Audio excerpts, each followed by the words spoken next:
must have heard about these kind of incidents also. Someone gave you 2D echo, everything normal, 1 week down the line, attack. So was that 2D echo done properly? Or ECG was done? ECG was normal. Exercise करने गया, attack. कैसे?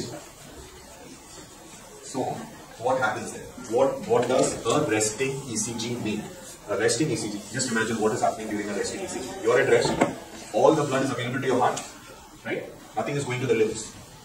So in that state, we are taking your ECG, and if it is normal, what does it mean? Can somebody help me? At rest, the supply to the heart is adequate. That is what? That is all that it means. Normal. So let's resting ECG, if it is abnormal, that means that even at rest, the supply to the heart is inadequate. Which means it is a high level of shock. It's a high level. Resting ECG having changes is not having changes is not a certificate of having a healthy vasculature or a healthy coronary vasculature. Means vasculature of the heart. There can still be a problem.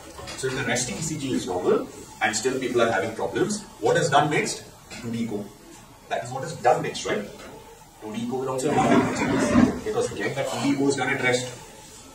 So that 2D echo also comes out normal, right? And then वो भी normal निकला. And after that somebody goes and gets something. अरे ECG भी normal था, 2D echo मतलब ये तो करते क्या है? ये कैसे हुआ?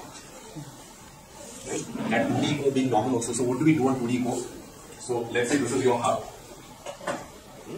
So see, this is your left ventricle which pumps blood to the entire body. This is your right ventricle. Right ventricle, which brings blood to the lungs for oxygenation. Right ventricle, left ventricle pumps to the entire body. Now, let's say I have a 90% block. लेकिन आज तक मुझे attack नहीं हुआ. 90% block, I have not had an attack. I had some problems. My ECG is normal. I was advised to 2D echo. 2D echo at rest. My entire heart is beating together. No problem. Okay, but let's say this is called the widow's artery because this is where the maximum blockages happen, mostly in males and women, of course, lose their husbands. So that's why this is called the widow's artery. So what? Let's say I have a certain 60% block in this widow's artery, and my resting 2D echo is also normal. I have no problem till today. I have not had an attack, and everything is fine. Now, this is just like a resting ECG being normal. So the next best investigation is not a 2D echo. A 2D echo will pick up something called regional wall motion abnormality. RWMA. Regional wall motion abnormality. What it means is that when I do the 2D echo, let's say this part, 3/4 of the heart is beating properly, but 1/4 of the heart is not beating as well.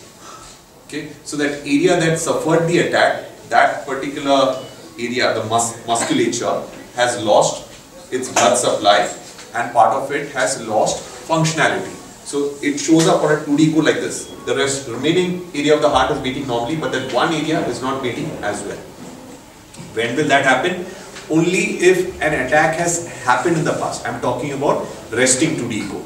But if you do something called a treadmill stress test, okay, resting ECG is normal and still if someone is in doubt, you can ask your doctor.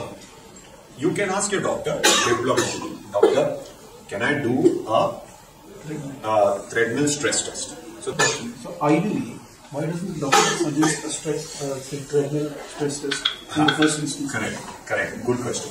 So if someone has already changes on resting ECG, you put him on a treadmill stress test, and if he gets an attack on the treadmill stress test, you lose your license. So if someone has such severe blockage that you could have just picked up on a resting ECG and you put him on a treadmill stress test, he gets an attack on that treadmill stress test because he was having a 95% block, which you could have easily picked up with the resting ECG. So basically the resting ECG, if it signifies some abnormalities, you don't normally put someone on a treadmill stress test. So treadmill stress test is again, don't do it in a hospital. Why? Because it is still possible that people can get some cardiac issue, and if you do it in a hospital, then there are interventional cardiologists to immediately attend and maybe whatever. There are people, right? So treadmill stress test, you can again request diplomatically. 2D echo before treadmill stress test, ECG will be running, but you can do your 2D echo also before and after. Why? Double proof. So you are seeing changes on the ECG, and that area of the heart is also having a regional wall motion abnormality post-exercise. Pre-exercise, everything was okay. Pre-exercise, if somebody is having something, you don't put them on a treadmill stress test. Pre-exercise, somebody is having regional wall motion abnormality on a 2D echo, you don't put him. He is having ECG changes, you don't put him. Any questions? Yes. Assuming that you do the ECG, it's good, resting. You did the 2D, resting is good. You do the stress test, and also is good. Are you saying that there is no blockage in the arteries at all? We can't be 100% certain, and thank you for your question, because I myself maybe have at least 30% blockage. Then I'm going to all 3 stages. Yes. So I assume that I have No, impossible. That's my question. Correct. So when we are born, our arteries are like this. This my mother yesterday cut this out for me to demonstrate. and this is as we age. Artery. The same artery when we are born. Can you see this? And this is with age. Okay.